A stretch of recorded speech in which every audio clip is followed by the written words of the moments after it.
সন্তোষ স্ত্রীষু সোদারে ভজন খানে অর্থাৎ বাবা সন্তোষ স্ত্রীষু স্ত্রীটা গাই হও গই হও গুণরে হও অগুণরে হও যেତେବେଳେ ବିବାହ ସରିଲା ତ ସନ୍ତୁଷ୍ଟ ରହିବା ଦରକାର।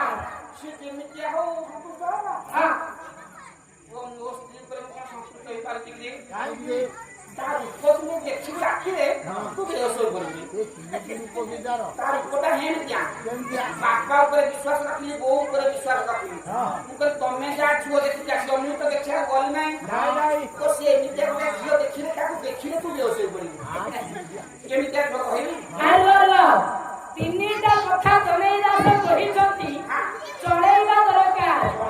କଣ କଣ ମୋ ମା କହିଲେ ହେ ମିଠା ଆମ୍ବ ଯଦି ପଡ଼ିଲା ପକା ବୁଢ଼ୀ ହାତ ଯଦି ଧରିଲା ଟୋକା ରନ୍ଧା ଭାତ ଯଦି ହେଲା ନକେଇ କାମ ଚଳେ ସିନା ଧ୍ରୁପଦୀ ନାହିଁ।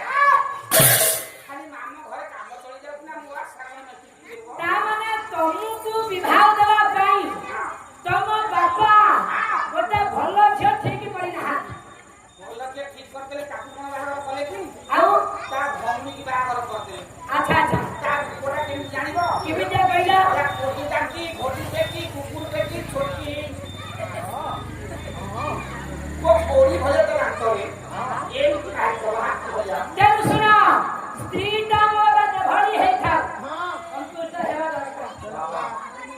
ସଦାରେ ଭୋଜନ ଧାନେ ଏବଂ ଭୋଜନ ଯେଉଁ ଜାଗାରେ ଯାହା ବି ଭୋଜନ ମିଳିଲା ସେ ଭୋଜନକୁ ଖାଇ ହେବ ଶାନ୍ତି ହେବା ଦରକାର। ଭୋଜନରେ ମୋ ବାପା କେବେ ଅଶାନ୍ତି ଲାଭ କରିବା ବୁଝିଲ।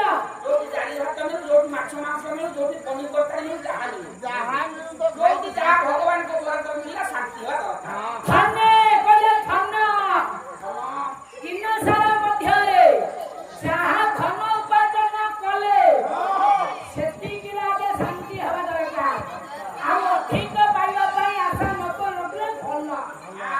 ଯେତିକି ଭଗବାନ ଦେଇଛନ୍ତି ସେତିକି ସନ୍ତୁଷ୍ଟ। କଣ ମୋ ଧନ ତା ବଢିକି ନାକ ତ ଭାଙ୍ଗି ଯାଇଛି ତଥାପି ଆଉ ଖେଳ ଚାଲିଛି। ହଁ ତେଣୁ ଆଜ୍ଞା ତାହେଲେ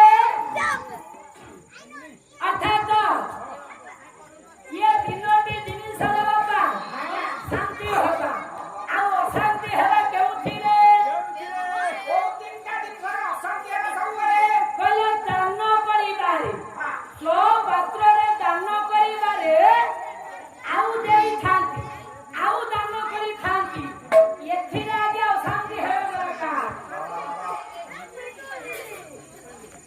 ତ୍ରିଶୁ ଶୈବ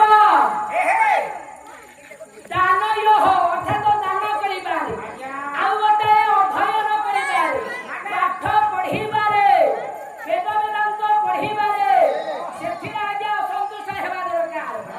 ବିଦ୍ୟାର୍ଥୀ ମାନେ ଯେ ପାଠ ପଢି ହେଉଛନ୍ତି ଘଣ୍ଟାଏ 2 ଘଣ୍ଟା ପଢିଲେ ଆମର ବହୁତ ହେଇଗଲା।